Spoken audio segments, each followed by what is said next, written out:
19. bob. Hazreti Ayso Yerixa shahriga kirib, o'tib ketmoqchi bo'ldi.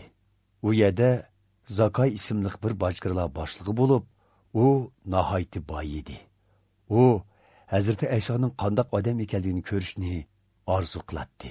Lekin bo'yi paka bo'g'ashqa, kishilar to'pi ichidan uni ko'rolmadi. Shunga u yugurib xaloyiqning oldiga o'tib, bir tub ujmi darg'iga chiqib oldi. Chunki Hazreti Ayso bu yo'ldan o'tadi.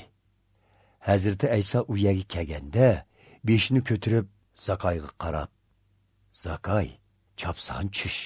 Bugun men cho'qim sening uyingda qo'naman", dedi. Zakay darhol tushib, intayin xushal bo'lgan holda Hazreti Aysoni uyiga opirib mehmon qildi. Buni ko'rgan jamoat, "Bu odam gunohkorning uyida mehmon bo'ldi", deb g'o'dilishib ketdi. Zakay o'rnidan turib, Rabbimiz Aysoga, "Ya Rabbim, men mol-mulkimning yerimini kambag'allarga ulashtirib beraman. Agar men biror kishini aldab, haqini yavagan bo'lsam, uningga to'tasa qatlab qaytiraman", dedi. Bugun bu odam qutqizildi. Chunki u e'tiqod bilan o'zining Ibrohimning farzandi ekanligini ko'rsatdi. Inson o'g'li uningga o'xshash ozg'on odamlarni izlab qutqizg'ili keldi, dedi Hazreti Ayso. U chog'da Hazreti Ayso poytaxt Yerusalimga yetib kelishga ozli qolganligi uchun jamoat xato oldi. Uning Xudoning podshohligini tiklishiga oz qoldi deb qaraydi. Biroq Hazreti Ayso ularga mundaq bir tamsilni aytib berdi. Bir oq so'ngak podshohlik taxtiga ega bo'lib kelish uchun yiroq bir yerga qarab yo'lga chiqibdi. Yo'lga chiqishdan ilgari 10 chaqirni oldiga chaqirib, har biriga birdan tilla berib, "Men qaytib kelguncha buning bilan tijorat qilinglar. Qani, qanchalik pul topdikansizlarkin", debdi. Biroq yurtidagilar bu oqso'ngakka o'sh bo'g'ashqa, kaynidan odam avatib, "Bu odamning bizga podsho bo'lishini xohlamaymiz", debdi.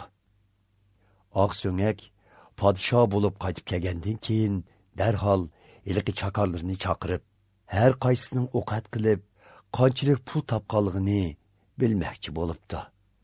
Boshda kelgini, "Xo'jayin, men siz bergan tillani ishlatib 10 tilla topdim", debdi. "Nihoyat yaxshi, sen yaxshi chakar ekansan.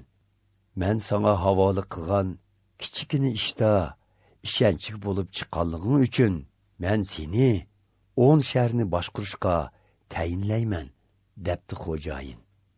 Ikkinchi chakar kelib, "Xo'jayin, men siz bergan tillani ishlatib 5 tilla topdim", debdi. "Senmi 5 shaharni boshqarsan", debdi xo'jayin. Biroq uchinchi chakar kelib, "Xo'jayin, bergan tillayingiz mana turibdi. Men uni qo'l yog'lig'imga yo'gab uyda saqladim. Men sizdan qo'rqaman, chunki siz qattiq odam. Boshqalarga omonat qo'ysangiz, uning ko'payishini o'zingiz termisingizmi, uning ho'slini kutasiz", debdi. "Hey yomon chakar, seni og'zini chiqqan so'zlaring bo'yicha jazolayman. Sen mening terimay turib yig'ib oladigan, o'zimning bo'lganini elib oladigan qattiq odam ekanligimni bilib turib, yana nima uchun pulimni g'azinchilarga omonat qo'ymading? Men qaytib kelganda o'simi bilan olmasmidim", debdi xo'jayin. Keyin u yindikilarga, "Uningdagi tillani elib 10 tilla topgan chakarga beringlar", deb buyruq qildi. "Xo'jayin, uning 10 tillasi tutsa", deyishibdi ular. "Shundoq", debdi xo'jayin. "Berilganni to'liq ishlatganlarga texmi ko'p beriladi-da. Buning bilan ulardiki texmi ko'paydi. Lekin berilganni ishlatmaganlarga kelsak, ularning borimi elib ketilidi. Mening podsho bo'lishimni xohlamagan dushmanlarimga kelsak, ularni oldimga elib kelib, kallasini elinglar. Hazreti Ayso bu so'zlarni qilgandan keyin to'pning oldida mengib Yerusalimga qarab yurib ketdi. Zaytun tig'ining etikidagi Bayt-Poji va Baytoniya degan yezlarga yetib kelay deganda, ikki shogirdini mundaq deb oldin avatdi. Sizlar oldimizga yezg'i beringlar. Yezg'iga kirganinglarda texi minilib boqmagan bir taxayning bog'liq tutganligini ko'rsizlar. Uni yeshib bu yerga yetlab kelinglar. Agar biri sizlardan taxayni nemishqa yeyishsizlar deb so'rab qolsa, Rabbimizning uningga hojati tushdi denglar. Ular berib qarasa, dal Hazreti Aysoning aytgandek bo'lib chiqdi. Ular taxayni yeyishayotganda egilari taxayni nemishqa yeyishsizlar deb so'radi. Rabbimizning uningga hojati tushdi deb javob berdi ular. Egilari ma'qul bo'lgandan keyin shogirdlar taxayni Hazreti Aysoning oldiga yetlab kelib, o'z chaponlarini ustiga selib, Hazreti Aysoni yo'lab mindirdi.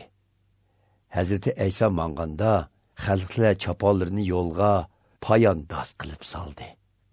Hazreti Ayso Zaytun tig'idan tushib Yerusalimga yaqin qolganda, uning nurg'un shogirdlari o'z ko'zi bilan ko'rgan hamma ajoyib mo'jizalar uchun xursandlik bilan vaqirab, Xudoga madiya o'qishga boshladi.